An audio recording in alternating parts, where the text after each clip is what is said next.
Okay, BlackBerry reached out to me not too long ago and they said, hey, do you want to review our brand new Key2? And I did an unboxing on EP Live and got some oohs and ahs. And here it is. Here is the Key2 cell phone. It's an Android phone, and you'll notice that the big interesting thing about this is that it has a physical keyboard on it. And I've said this many times in my phone reviews, it's very hard to kind of make these things kind of stand out these days because they're all so damn good. They're very powerful. You know, a lot of them are getting super bezel-less, so they just look like little glass screens that you're carrying around with you. But not this one. This one is very unique and different, and it is easy to kind of start with the keyboard because that's what this one is all about. It's got a pretty small screen comparative to the rest of the smartphones that are out there these days. Even the smaller size phones like the Samsung Galaxy S9 or the iPhone 8 or the iPhone 10, which are kind of smaller in stature, have kind of bigger screens than this. So you're not really getting this phone for the idea that you're going to be consuming tons and tons of media on it. I believe that you'll play some games on it and you'll you know, watch some videos on YouTube and stuff like that for sure, like every smartphone out there.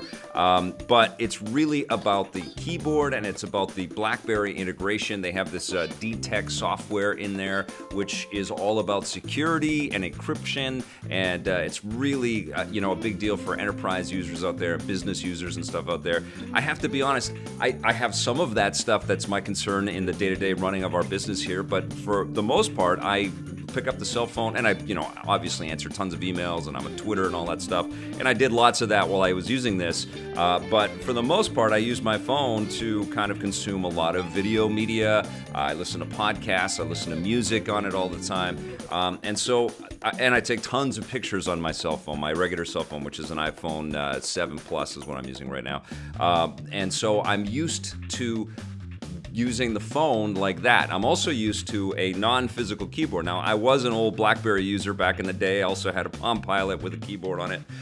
So this is not a new idea to me to have a physical keyboard, and I actually did like the construction of the phone in its entirety. I think it's a pretty solidly built device. It's made by a company called TCL, who has taken over the creation of BlackBerry products. But I love the keyboard. It's really, really slick. The thing that I don't like about it is that the keys are pretty scrunched together.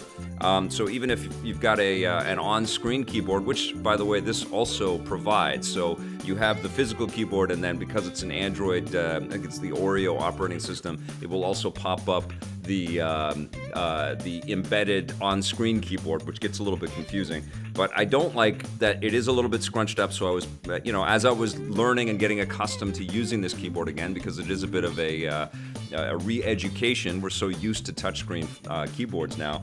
But as I was pressing the wrong keys, and then the major thing that I noticed is you have to press the Alt button in order to get to the numbers on the keyboard or to get to symbols like the @ symbol and stuff. And that is a little bit more clunky and cumbersome. It feels like the on-screen keyboards are a little bit more robust. One of the cool things that they did with the keyboard, though, is that you can scroll with it, which is pretty rad, so you can scroll down Twitter and on web pages and stuff, but they've also added a fingerprint sensor into the space bar, so you can actually unlock the phone, which I think I just did by tapping on the space bar, and it didn't always work. It frustrated me a little bit. You know, I kept trying different fingers, and you know, I'd put 4 of my fingers into the fingerprint sensor readout, but it didn't always take, and that kind of bugged me a little bit. In terms of specs, it uses the Snapdragon 660, which is a little bit older of a you know, architecture. A little bit, it's been around for a little bit, but it's a smaller screen, so it doesn't need to power, you know, tons and tons of beautiful graphics and stuff on there. I played some games like Real Racing 3 and Sonic Dash, and of course Clash Royale and stuff, just to test out how all of that was working. Didn't slow down. They were fine. They rendered everything quite well. The speaker on the bottom was very tinny, and it's mono. Or I think it's mono. It has 2 little ports there that are sort of meant to simulate stereo, but it sounded very tinny and tiny.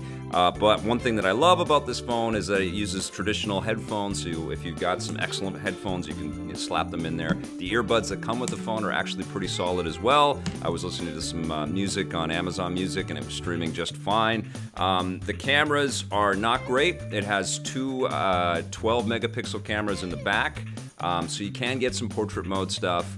and you can also shoot 4K video, and I tried shooting some stuff, and I found that the stabilization wasn't very good at all.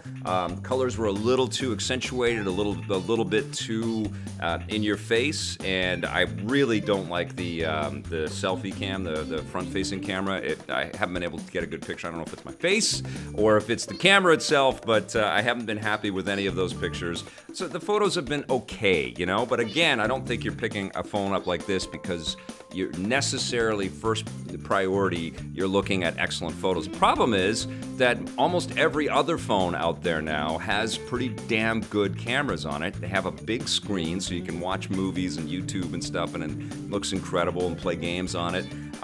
The only thing that most of the other phones don't have is this physical keyboard, and quite frankly, I feel like the keyboard should have been a little bit larger. It would have almost been great if there was a Key2 Plus, which gave you maybe some of the number keys and was a little bit bigger, gave you bigger screen real estate, or perhaps in the future, because, you know, I think there is this demand for a product like this out there. There's lots of, you know, lapsed BlackBerry users that have been lamenting the fact that they can't go back to physical keys.